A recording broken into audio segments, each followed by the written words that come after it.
नमस्कार दोस्तों, 3 दिसंबर साल 1984 रात के करीब 12 बजे भोपाल के ट्रेन स्टेशन भोपाल जंक्शन पर स्टेशन सुपरिटेंडेंट एच.एस. भुर्वे और डेप्यूटी स्टेशन सुपरिटेंडेंट गुलाम दस्तगीर अपनी रात की ड्यूटी कर रहे थे। रात को 1 बजे के करीब इस स्टेशन पर गोरखपुर बॉम्बे एक्सप्रेस की ट्रेन पहुंचती है और दस्तगीर अपने केबिन से बाहर निकलते हैं कि तभी अचानक से इनकी आंखें जलने लगती हैं और गले में खराश हो जाती है।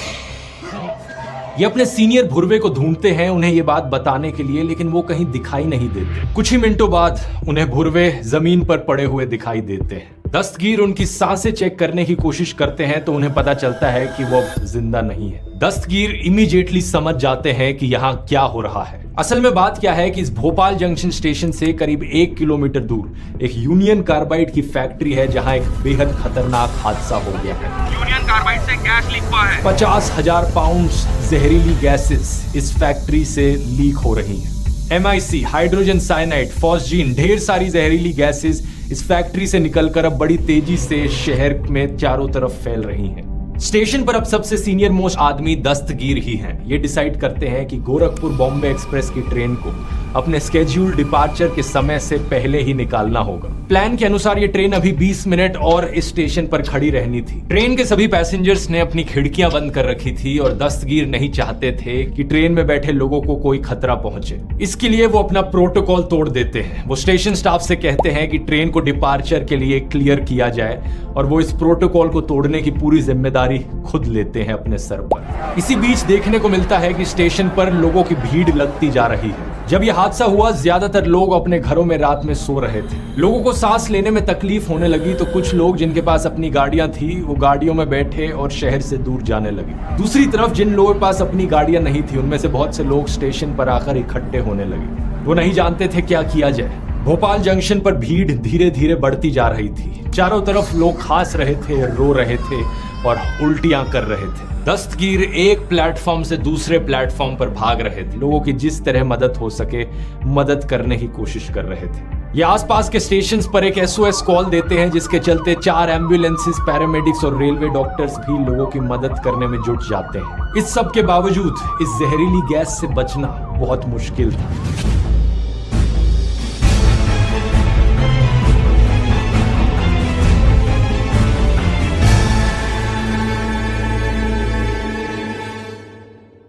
जहां एक तरफ कुछ लोग अपने घरों से बाहर निकलकर रेलवे स्टेशन तक पहुंचे थे तो दूसरी तरफ उससे भी ज्यादा लोग हॉस्पिटल्स की ओर भागे। जाहिर सी बात है, रात को सोते सोते अगर आपकी आंखें जलने लगेंगी, सांस लेने में तकलीफ होगी तो आप हॉस्पिटल जाओगे।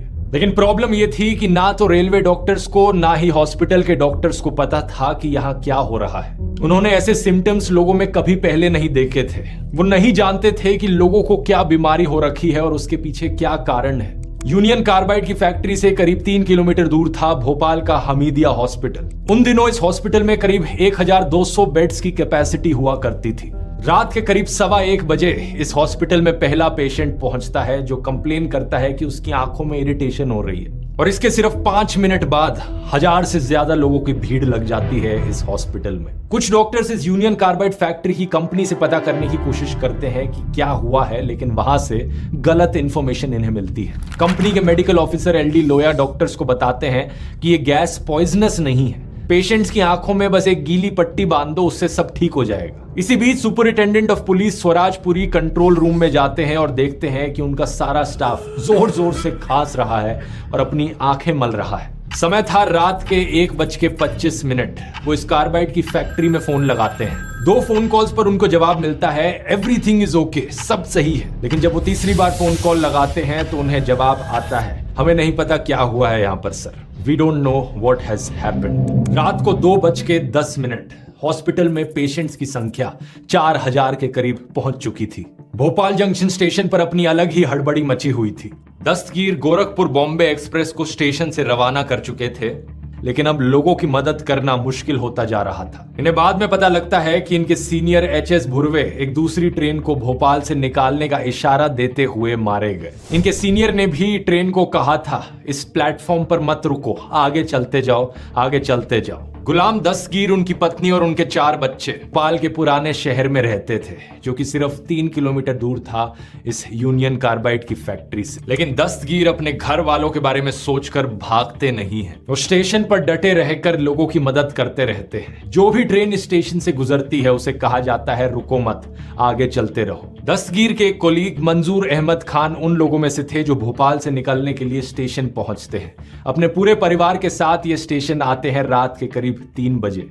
इन्हें देखने को मिलता है कि दस्तगीर प्लेटफॉर्म से प्लेटफॉर्म भाग रहे हैं, लोगों को अटेंड कर रहे हैं, अपने बारे में और अपने परिवार के बारे में बिना सोचे। नेटफ्लिक्स पर दोस्तों एक नई सीरीज आई है द रेलवे मैन, जो इन्हीं असल जिंदगी की कहानियों से इंस्पायर्ड है। कैसे हमारे ये अनजान अनसंग हीरोज उस रात अपना काम कर रहे थे इस जहरीली गैस से लड़ते हुए। ये सीरीज यशराज एंटरटेनमेंट की भी पहली सीरीज है किसी OTT प्लेटफॉर्म पर। ट्रेलर देखकर ही आप समझ जाओगे कि कितने सस्पेंसफुल और थ्रिलिंग तरीके से उस रात की कहानी को इस सीरीज में दर्शाया गया है। स्टेशंस और अस्पतालों में मौजूद डॉक्टर्स और पैरामेडिक्स जहां एक तरफ पूरी कोशिश कर रहे थे अपनी लोगों की जान बचाने की, वहीं दूसरी तरफ सही मायनों में वो एक्चुअली जानते नहीं थे कि इस बीमारी को ट्रीट कैसे किया जाए। ज्यादातर डॉक्टर्स ने उस वक्त आंखों की जलन को ठीक करने के लिए आई ड्रॉप्स दे दी पेशेंट्स को, इन्फ्लेमेशन के लिए स्टेरॉइड्स दे दिए और एंटीबायोटिक्स दिए सेकेंडरी इन्फेक्शन प्रिवेंट करने के, और पेट में जो दिक्कत थी उसके लिए एंटी एसिड्स दे दिए। लेकिन असली ट्रीटमेंट तो तभी करी जा सकती थी जब पता लगे कि ये गैस एक्चुअली में है क्या ये MIC है,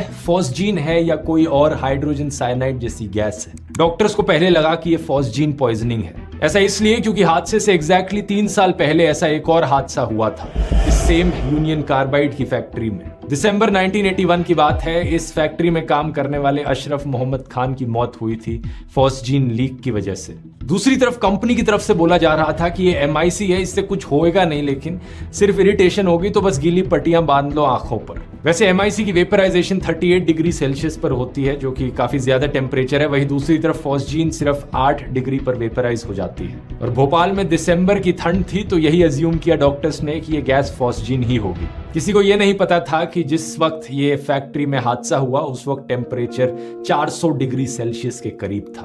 अमेरिका में बैठे कार्बाइड के मेडिकल डायरेक्टर बिपिन अवस्थिया ने भोपाल की अथॉरिटीज को इन्फॉर्म किया कि अगर साइनाइड पॉइजनिंग सस्पेक्ट करी जा रही है तो लोगों को एंटीडोट के तौर पर सोडियम थियोसल्फेट दिया जाना चाहिए। पहले किए गए एक्सपेरिमेंट्स में देखा गया था कि MIC जब जलती है तो वो ब्रेक डाउन हो जाती है हाइड्रोजन साइनाइड में, और हाइड्रोजन साइनाइड को यहाँ काउंटर करने के लिए सोडियम थियोसल्फेट एक सोल्यूशन था। लेकिन बिपिन अवस्थिया अपने इस बयान को 10 दिन बाद भोपाल में हो रही एक प्रेस कॉन्फ्रेंस के दौरान वापस ले लेते हैं। वो कहते हैं कि यहाँ कोई साइनाइड पॉइजनिंग नहीं हुई है तो ये एंटीडोट यूजलेस है। कंपनी की तरफ से एक स्टेटमेंट इशू करी जाती है, MIC साइनाइड नहीं है, इसे कंफ्यूज नहीं किया जाना चाहिए। MIC नेचुरली डिग्रेड कर जाता है एनवायरनमेंट में पानी के साथ रिएक्ट करके। लेकिन कंपनी की तरफ से स्टेटमेंट काफी लेट आई थी। इस वक्त तक ढेरों पेशेंट्स हॉस्पिटल में थे, अपनी ट्रीटमेंट का इंतजार कर रहे थे। तड़पते हुए पेशेंट्स की मदद करने के लिए 8 दिसंबर को German toxicologist Max Daudner sodium thiosulfate की 50,000 डोजेस के साथ भोपाल आते हैं।